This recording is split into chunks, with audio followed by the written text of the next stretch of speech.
এই অগ্নি ফিনিক্স পাখিটি একটি লোহার জালে আটকা পড়ে। এটি একটি জ্বলন্ত অশ্রুবিন্দু ফেলে লোকটিকে মুক্ত করার জন্য অনুরোধ করে। লোকটি এটিকে রাজার কাছে নিয়ে যাওয়ার পরিকল্পনা করেছিল, কিন্তু ফিনিক্সটিকে মরতে দেখে তার করুণা হয়েছিল। সে ভারী লোহার জালটি খুলে দেয়। মুক্ত হওয়ার পর ফিনিক্সটি এমনভাবে উঠে দাঁড়ায় যেন এটি নতুন জীবন পেয়েছে। এটি মাথা নিচু করে লোকটিকে ধন্যবাদ জানায় এবং আকাশে উড়ে যায়। লোকটিকে তার জীবন বাঁচানোর জন্য এবং প্রতিশোধ নেওয়ার জন্য লোকটির সাথে একটি জ্বলন্ত পালক রেখে যায়, যাতে সে প্রমাণ হিসেবে রাজাকে এটি দিতে পারে। কিন্তু যখন লোকটি রাজাকে পালকটি দেখালো, তখন এটি নিভে গেছে এবং একটি সাধারণ মুরগির পালকের মতো দেখাচ্ছিল। রাজা ভেবেছিলেন যে লোকটি তাকে উপহাস করছে এবং তার শিরচ্ছেদ করার নির্দেশ দিলেন। জল্লাদ যখন আঘাত করতে যাচ্ছিল, তখনই জ্বলন্ত পালকটি হঠাৎ জ্বলতে শুরু করে। পুরো আকাশ লাল হয়ে গেল, কারণ ফিনিক্স ইতিমধ্যেই লোকটির কষ্ট বুঝতে পেরেছিল এবং তাকে বাঁচাতে দূর থেকে উড়ে এসেছিল। সে শহরের সর্বোচ্চ স্থানে অবতরণ করে এবং তার উত্তপ্ত শিখা পুরো শহরকে আলোকিত করে। এটা দেখে শহরের লোকেরা বিশ্বাস করলো যে লোকটি সত্য বলছে এবং তাকে বীর বলতে শুরু করলো। এটা দেখে রাজা তাকে ছেড়ে দিলেন, কিন্তু প্রতিশোধ নিতে তিনি দৃঢ় প্রতিজ্ঞ ছিলেন। তিনি তাকে তুষারবৃত পাহাড়ের চূড়ায় ঘুমন্ত রাজকন্যাকে জাগানোর জন্য পাঠালেন। রাজা জানতেন যে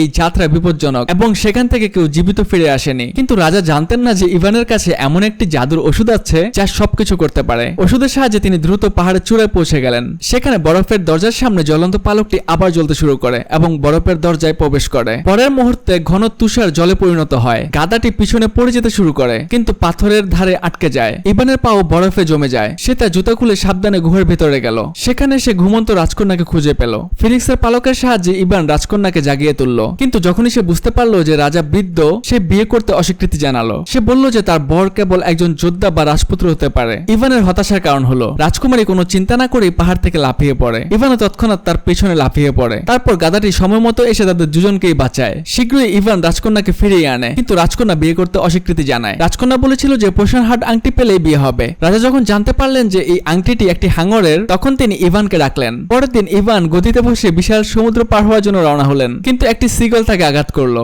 এবং সে সরাসরি সমুদ্রে পড়ে গেল। ইভান যখন সমুদ্রের গভীরে পৌঁছালো, তখন সে দেখতে পেল একটি বিশাল লোহার শিকল কিছু একটা বেঁধে রেখেছে।